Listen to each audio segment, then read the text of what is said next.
What subtitles made you know just now?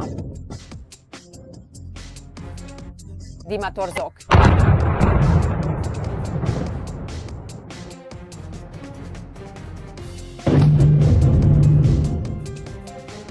Russia is overwhelmed by hysteria. The drones pass through the defense like a knife through butter.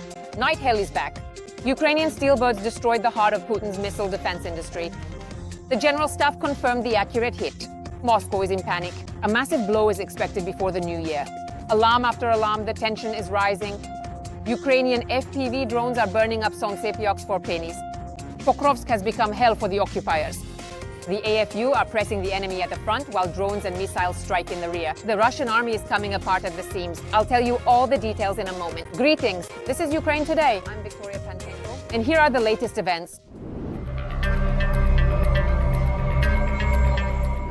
Steelbirds attacked the city of Cheboksary in Russia.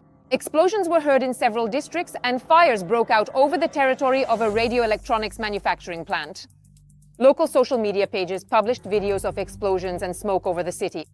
Some posts emphasize that this is not the first attack on this or neighboring facilities in recent months.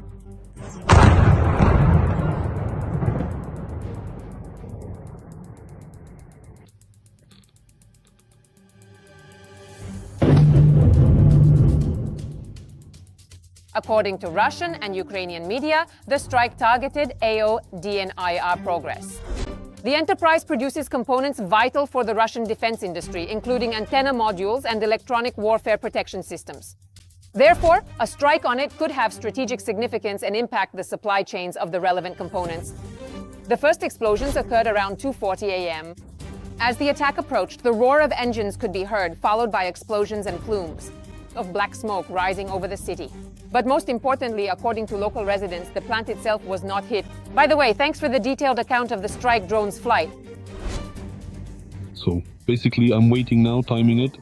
It was supposed to come in from play. There shouldn't be any shrapnel in theory. Well, here. It doesn't need to reach here, logically speaking. Anyway, there's something over there. There was a boom over there. There was a big commotion over there. Somewhere around here, there was a commotion. Something intense is going on. Well, anyway, we're just sitting and waiting. I calculated roughly it was in Kyumrle 5 minutes ago. It was in Isli 2 minutes ago. And any minute now it should arrive here somewhere in Cheboksary. I don't know if we'll get to see this spectacle or not.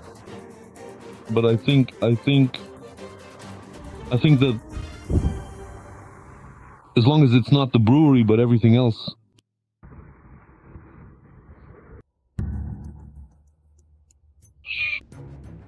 Fuck. This was filmed by...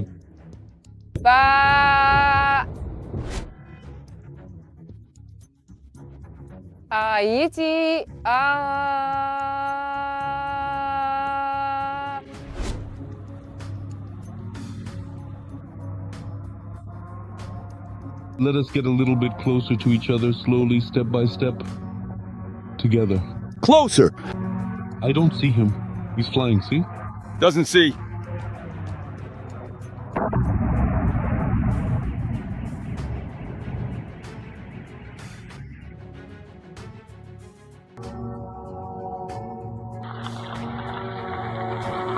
There, it's flying somewhere!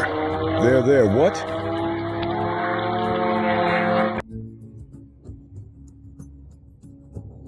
Whoa! Oh, wow!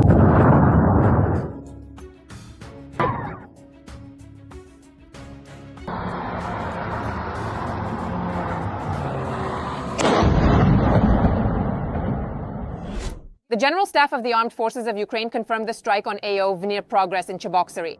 At night on November 26, 2020, units of the Ukrainian Defense Forces struck, among other targets, the plant for the production of navigation equipment and components for cruise and ballistic missiles, DNIR Progress, located in Cheboksary, Chuvash Republic. A hit was recorded on the territory of the enterprise, followed by a fire at the site. Russians are being actively prepared for missile strikes ahead of the New Year holidays. There is even an alert in the Moscow region. They know that something will fly, and a lot of it. Meanwhile, somewhere deep inside Russia, they are already waiting for flamingos and Neptunes.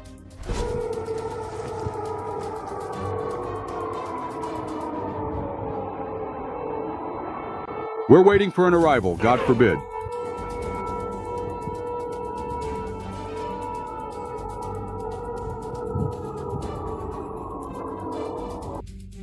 Maximum losses amounting to millions of dollars and the detonation of a missile salvo, all thanks to an FPV drone costing a few $100 and the invaluable work of the pilots. Pilots of the 3rd Army Corps destroyed a Solntsepeki in the Lyman district.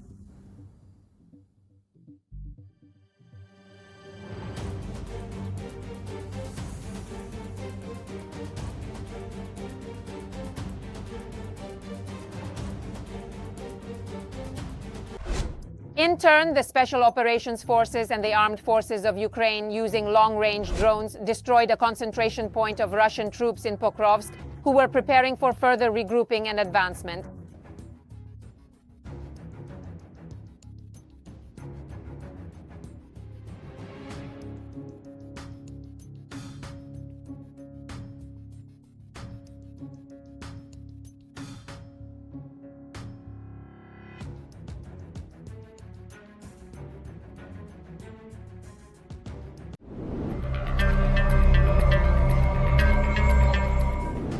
The Air Assault Forces reported clearing Russians from the central part of Pokrovsk in the Donetsk region, which is currently one of the most difficult points on the front line.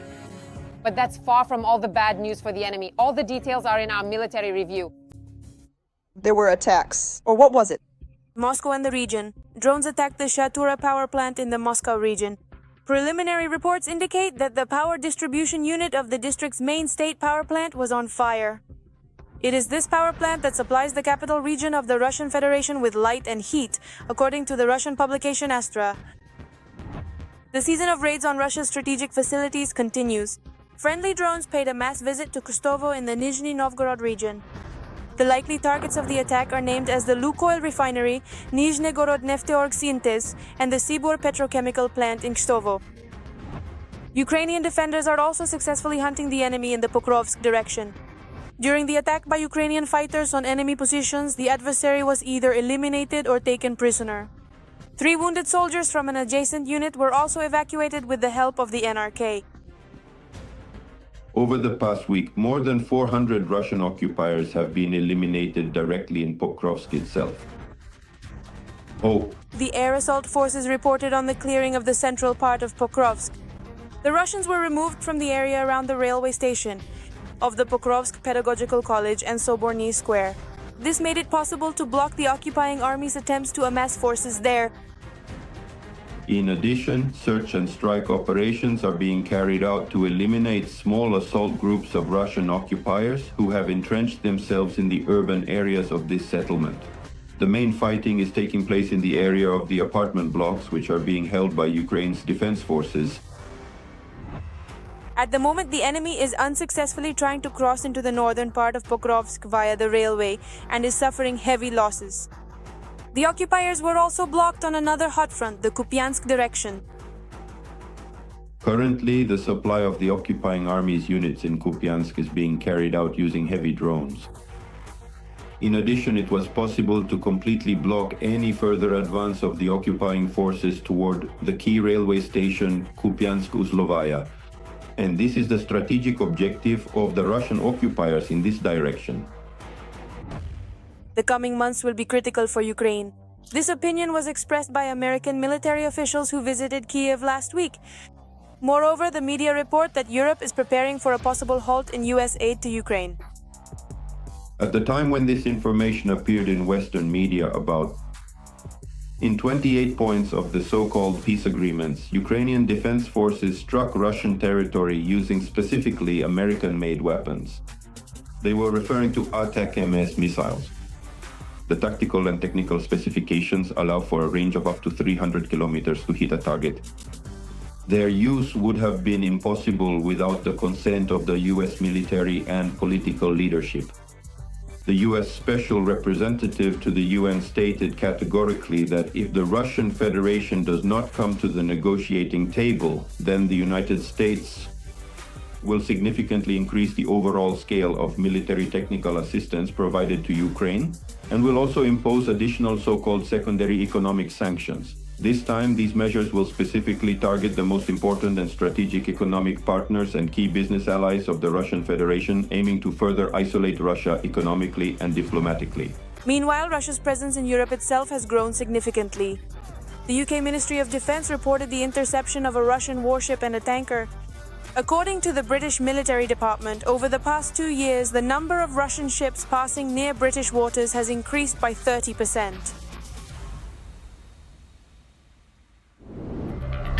Every voice matters. Join our community, support independent journalism and help us bring you the truth from Ukraine. Become a member of Ukraine today. Join us now. The day before, Ukraine's defense forces carried out a total retaliation for the strikes on Ukraine. Burning aircraft factories, exploding terminals, destroyed unique airplanes, detonations in Taganrog, chaos in Russia, darkness in occupied Donetsk. Neptunes, flamingos, attackmas and bars struck so deep that Russian generals were left speechless, while Russian air defense consistently fired at their own. Key Russian military and energy facilities are under attack. In just one strike, the Russians lost an aircraft repair plant, a drone manufacturing facility, an oil terminal, an oil refinery, an S-400 air defense system, and, the cherry on top, the experimental A-60 laser aircraft, which Russia will no longer be able to recreate.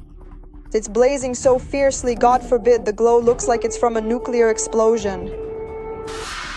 Residents of Taganrog witnessed this glow. It was extremely hot there on Monday night into Tuesday, especially in the area of the Beriev aircraft repair plant.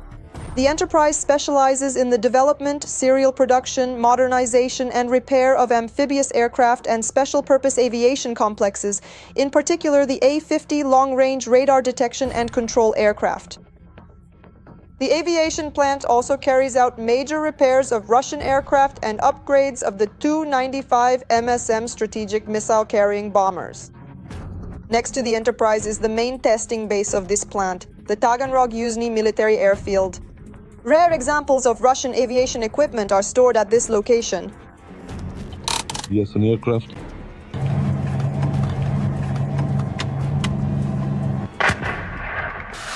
Or rather, rare examples of Russian aviation equipment used to be stored here. At the airbase, the A-60 aircraft, also known as the Flying Laboratory, was hit. The aircraft was intended for testing laser weapons. This is a Soviet development. The project was developed in the 1970s. As part of the USSR's strategy to create anti-satellite laser weapons, the aircraft is distinguished by a distinctive hump. It is in this hump that a 1 megawatt laser installation is located. The idea was that this laser could either jam the optical devices of enemy satellites or even damage their sensors and other equipment. After the collapse of the Soviet Union, the project was frozen, but the Russians resurrected it and for years tried to breathe new life into it. At the same time, they never missed a chance to threaten the world with their so-called unparalleled weapons. The Russian army will soon be equipped with Star Wars-style weapons capable of burning the enemy both on the ground and in the air. The Soviets developed only 2 such aircraft, so the destruction of one is not just a painful blow to Putin's ambitions, but a devastating one. The Russians will no longer be able to recreate their flying laboratory. And the Z-Patriots know this as well. They've never heard of protective shelters before deployment. It will soon be 4 years since the start of the special military operation. Stupid internet shutdowns didn't help against enemy UAVs, which are controlled, among other things, by satellite communication systems, nor against local residents filming footage of the strikes. Probably an effective measure would be to relocate the aircraft from a region that is under enemy UAV attacks almost every day. But it's not at all certain that these were drone strikes. The Ukrainian General Staff stated that they used BARS drones and Neptune cruise missiles to strike Russian strategic targets.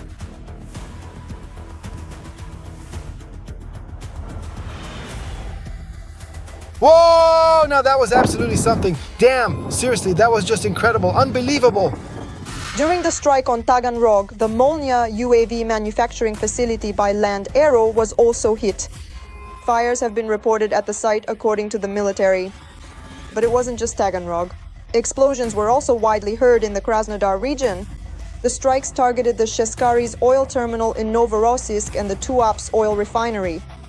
In the port city of Novorossiysk, which is located on the Black Sea coast in southern Russia, oil tankers, large ships used to transport crude oil and petroleum products, and one of the S-400 air defense system launchers, a modern military system designed to detect and intercept aerial threats, were damaged, according to the General Staff, the central authority responsible for military operations. The extent of the damage to these assets is still being clarified as officials continue to assess the situation and gather more information.